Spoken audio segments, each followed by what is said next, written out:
Hello, welcome to food ഇൻഷി. ഞാനിത് എൻ്റെ കല്ലുമ്മക്കായി ഇവിടെ പുഴുങ്ങി വെച്ചിട്ടുണ്ട്. പുഴുങ്ങി വെക്കുമ്പോൾ നന്നായി വാഷ് ചെയ്തിട്ട് ഇതേമാതിരി വെള്ളം ഒഴിക്കരുത്. പുഴുങ്ങാൻ വെക്കുമ്പോൾ ഇതേമാതിരി പുഴുങ്ങിയെടുത്താൽ മതി. ഉണ്ടോ, നന്നായി പോയി. ഇത് ചെറിയ കല്ലുമ്മക്കായി കേട്ടോ. ഇത് കറി വെച്ചാൽ നല്ല ടേസ്റ്റ് ഉണ്ടാവും. ഉണ്ടോ, ഇതിന് ഇങ്ങനെ ചിലർ ഇതിൻ്റെ ഇതൊക്കെ കളഞ്ഞു കൊടുക്കും. കേട്ടോ, ഇതിങ്ങനെ കളഞ്ഞു, ചിലവർ കളയൊന്നുമില്ല, അങ്ങനെ തന്നെ വെക്കും. എന്തായാലും ഇതിലേക്ക് കുറച്ച് മസാലകളൊക്കെ എടുക്കാനുണ്ട്. എന്നിട്ട് നമുക്കിത് കറി വെച്ചെടുക്കാം. ഇത് കളയണമെന്ന് നിർബന്ധമൊന്നുമില്ല കേട്ടോ. പിന്നെ ഇതിൻ്റെ ഉള്ളിലൊരു ഇതുണ്ടാവും, ഇതിനതില്ല, ചിലതിനൊരു നാര് പോലെ ഉണ്ടാവും, ഒരു കറുത്തിട്ട്. ഇത് വലിച്ചെടുത്തതാണ് ഞാൻ പുഴുങ്ങാൻ വെക്കുമ്പോൾ. അപ്പോൾ അതിൻ്റെ ഇതൊക്കെ പോയിക്കണം കേട്ടോ. നമുക്കിത് ഇത് കറി വെച്ചെടുക്കാം. കല്ലുമ്മക്കായി കറി വെക്കാൻ വേണ്ടിയിട്ട് ചട്ടി അടുപ്പത്ത് വെച്ചിട്ട് ഓയിലുണ്ട്, കുറച്ച് കടുക് ഇട്ട് കൊടുക്കാം. ആ കടുക് ഒന്ന് പൊട്ടിക്കോട്ടെ. അതിൽ തന്നെ കുറച്ച് ഉലുവ ഇട്ട് കൊടുക്കാം. കടുക് നല്ലോണം പൊട്ടണം. എന്താ, നല്ല ചൂടായ എണ്ണയിലേക്ക് ഇട്ട് കൊടുത്താൽ മതി. അപ്പോൾ കടുക് നല്ലോണം പൊട്ടി.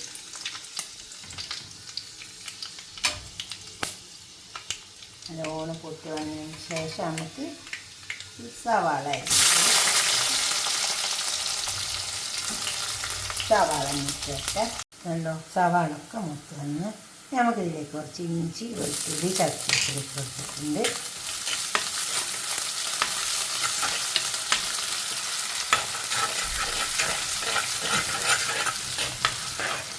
തക്കാളി വെക്കാം.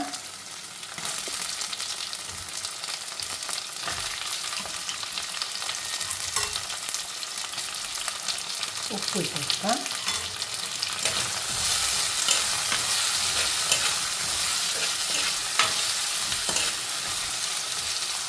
തക്കാളി ഒന്ന് വേണം. ഇപ്പോൾ തക്കാളി വെന്ത് വന്നിട്ടുണ്ട്.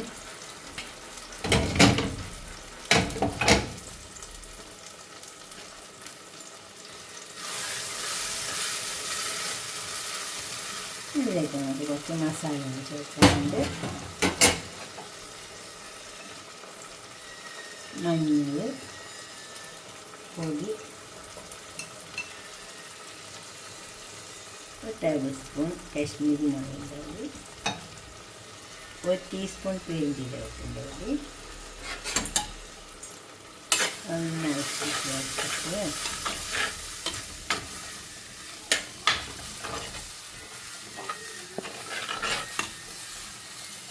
ഇതിലേക്ക് നമുക്ക് കുറച്ച് പച്ച വാഴക്ക, നേന്ത്രപ്പഴത്തിൻ്റെ പച്ച പഴുക്കാത്തതില്ലേ, അതാണ് അത് വന്നതിന് ശേഷം നമുക്ക് കല്ലുമ്മക്കായി ഇട്ട് കൊടുക്കാം. കുറച്ച് പുളി ഒഴിച്ച് കൊടുക്കാം.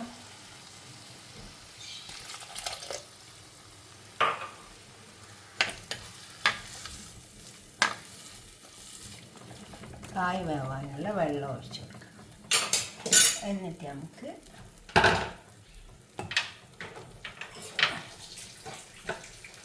കുറച്ച് വെള്ളം ഒഴിച്ച് കൊടുക്കാം. ഇത് വേവാൻ വേണ്ടി മാത്രമല്ല,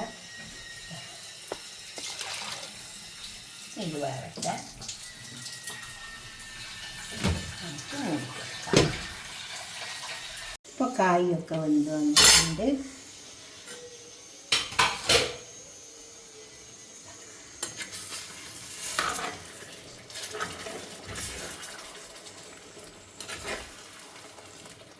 ഇനിയിലേക്ക് നമുക്ക് ഈ കല്ലുമ്മക്കായി, നമ്മൾ വൃത്തിയാക്കി വെച്ച കല്ലുമ്മക്കായില്ലേ, ഇത് കല്ലുമ്മക്കായി വേവിക്കുമ്പോഴുള്ള വെള്ളമില്ലേ, അത് അരിച്ചെടുത്തതാണ്. കല്ലുമ്മക്കായി നന്നായി വാഷ് ചെയ്തിട്ടാണ് വേവിപ്പിക്കുക. അപ്പോൾ അതിൻ്റെ വെള്ളം ഇങ്ങോട്ട് അരിച്ചെടുത്തതാണ്.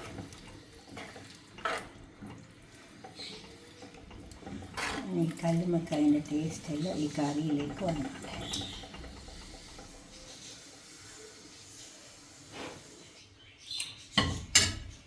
ടേസ്റ്റ് ഉണ്ട്. ഇനി ഇതിലേക്ക് കുറച്ച് കറിവേപ്പില, 2 പച്ചമുളക്, പിന്നെ ലാസ്റ്റ് വേണമെങ്കിൽ നമുക്ക് കുറച്ച് തേങ്ങാപ്പാൽ, അധികം വെള്ളം ഒഴിക്കാത്തത് ഒഴിച്ചു കൊടുക്കാം.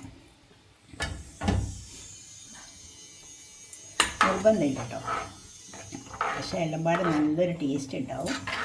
നമുക്കിത് കുറച്ച് സമയം ഒന്ന് മൂടി കൊടുക്കാം. ഉപ്പൊക്കെ നോക്കാം. ഉപ്പൊക്കെ കറക്റ്റാണ്, പുളിപ്പ് ഉപ്പൊക്കെ കറക്റ്റാണ്. കുറച്ച് സമയം ഒന്ന് മൂടി കൊടുക്കാം. കുറച്ച് സമയം മൂടി കൊടുത്താൽ മതി. ഇതായി വന്നിട്ടുണ്ട്. ഇതുപോലെ ഒന്ന് ഉണ്ടാക്കി വയ്ക്കാം. കല്ലുമ്മക്കായ ഇട്ടുമ്പോൾ കുറച്ച് തേങ്ങാപ്പാലൊക്കെ ഒഴിച്ചാൽ നല്ല ടേസ്റ്റ് കേട്ടോ. അത് അധികം വെള്ളം ചേർക്കാത്ത തേങ്ങാപ്പാലില്ലേ, അത് ഒഴിച്ച് കൊടുത്താൽ മതി. പച്ചക്കായ ഇട്ടിട്ട് വെച്ചാൽ നല്ല ടേസ്റ്റ് ഉണ്ടാവും. ഇത് ഉരുളക്കിഴങ്ങ് ഇട്ടിട്ടും വെക്കും, പക്ഷെ പച്ചക്കായ ഇട്ടിട്ട് വെച്ചാൽ അതിനും ടേസ്റ്റ് ഉണ്ടാവും. അതെല്ലാം പിന്നെ പപ്പായ, പച്ച പപ്പായ ഇല്ലേ, അതും ഇട്ടിട്ട് വെക്കും. അങ്ങനെയൊക്കെ ഒന്ന് വെച്ച് നോക്കിയാൽ. നിങ്ങളുടെ അഭിപ്രായം നിർദ്ദേശമൊക്കെ ഒന്ന് കമൻറ്റ് ബോക്സിൽ അറിയിച്ചിട്ട് ലൈക്ക് ചെയ്യുക, അപ്പോൾ തന്നെ ഷെയർ ചെയ്യുക, സബ്സ്ക്രൈബ് ചെയ്തൊക്കെ ചെയ്യുക. അടുത്തൊരു വീഡിയോ ആയിട്ട് നമുക്ക് പിന്നെ കാണാം. ബൈ.